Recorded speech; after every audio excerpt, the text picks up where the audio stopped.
Hi everyone, it's Mrs. Crouch here, and I have our new book that I'm going to share with you soon that we're going to be reading this week. But before we start, let's have a look at what it is that we are learning about today. So we're going to be learning to ask ourselves questions as we read so that we can understand what we're reading better, because good readers will ask themselves questions as they read. How can you be successful today? Well, you need to ask yourself questions about the book before, during, and after your reading. Okay, let's have a look at the book. So our book for this week is The Three Little Pigs. You might already know this story. You might have heard of it before. It is a traditional story that's been retold lots of times, so you might be familiar with it. Okay, so before we start, let's have a look at the front cover. And we can see there our three main characters, the three little pigs. Looks like it could be two brothers and a sister perhaps. You can also see another character that comes into this story, the wolf, hiding there behind the tree. In this story they call him the big bad wolf. Let's have a look at the setting of this story, where this story might be taking place.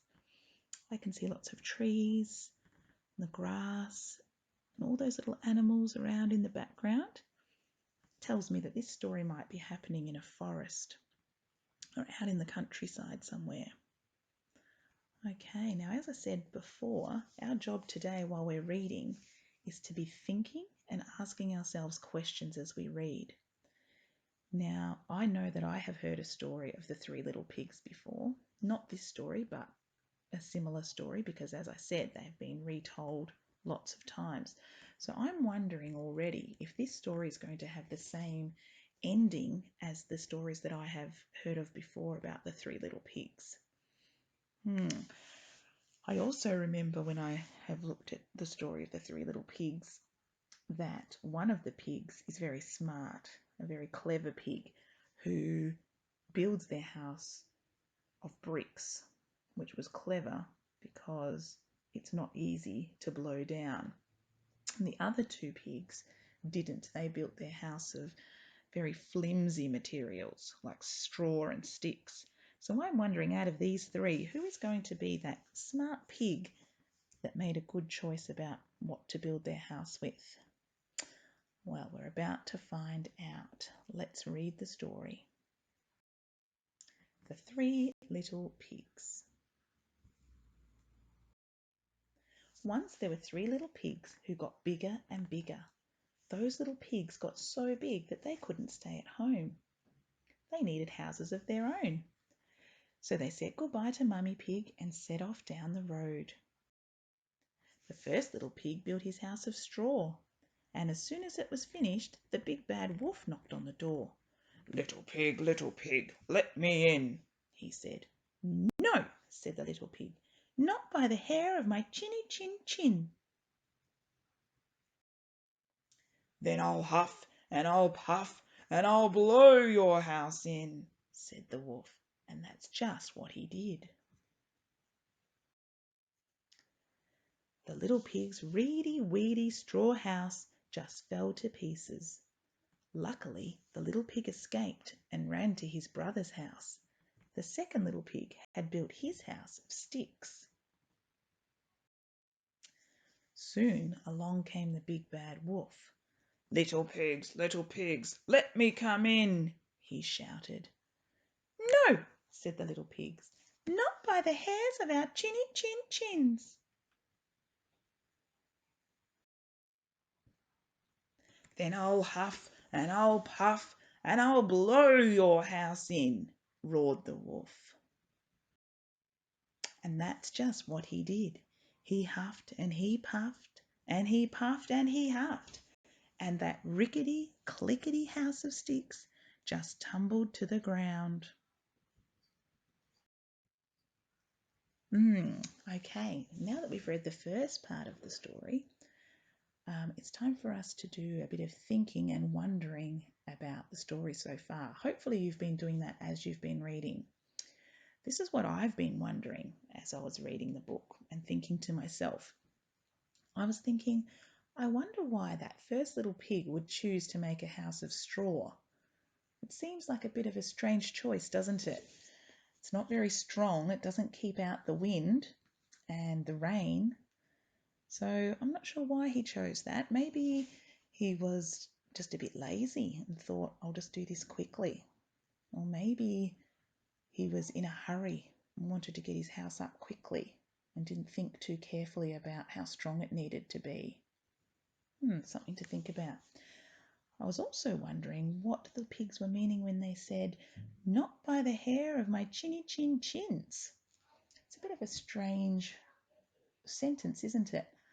I think maybe, though, it might be just an expression, a way that they mean to say, no way, you're not coming in here. No chance.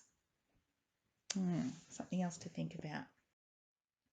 So now that you've listened to the first part of the story and you've seen what I mean by making wonderings about the book, I want you to have a go at writing at least 2 of your own wonderings in your book. You can press pause here on the clip while you're doing that. And then you can press pause again when you're done to keep listening to the rest of the story. So you might be asking yourself in a moment questions like, I wonder why, or I wonder how, I wonder what, or I wonder when. You might come up with your own sentence starter for that, but those are just some ideas to get you started. So press pause now while you write down at least 2 of your wonderings, and then press pause again to keep watching and listening to the rest of the story.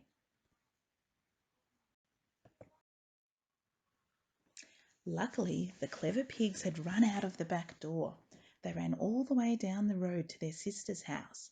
She had built her house of bricks. "Come in quickly," she said. "Sit by the fire and get warm."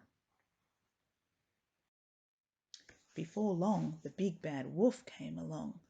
Little pigs, let me come in," he bellowed. "No," cried the little pigs, "not by the hairs of our chinny chin chins." "Then I'll huff and I'll puff and I'll blow your house in," thundered the wolf. So he huffed and he puffed and he puffed and he huffed. But no matter how he huffed and how he puffed, he could not budge that strong and sturdy house of bricks. "I'll get those pigs," said the wolf. "I'll climb down the chimney." The wolf zipped down the chimney and landed bottom first in the fire. "Ow, ow, ow!" he cried. He ran out of the door and down to the river to bathe his burnt bottom.